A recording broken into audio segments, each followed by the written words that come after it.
tracking a mission's historic return to Earth, a year of science on board the space station, and the safe arrival of the station's newest resident astronaut.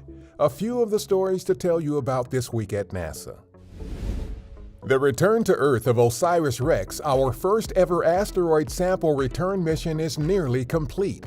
On September 24th, as the OREX spacecraft approaches Earth, it will release a capsule containing about 8.8 ounces of sample material collected from asteroid Bennu.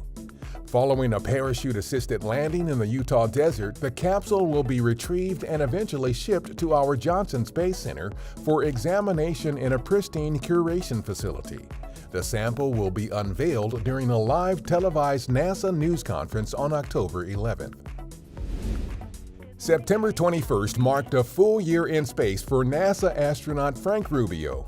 Since arriving at the International Space Station, he has worked on dozens of experiments. These include an experiment that grows tomatoes using water-based and air-based techniques rather than soil, an investigation that could enable in-space 3D printing of functional human organs for transplants, and more.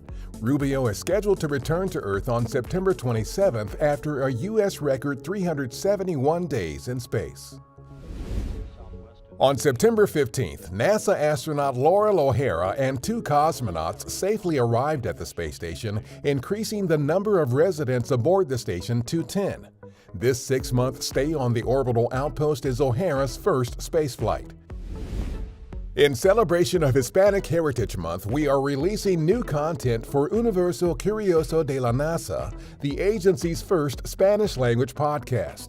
A 5-episode season kicked off on September 19th with new episodes scheduled to be released weekly.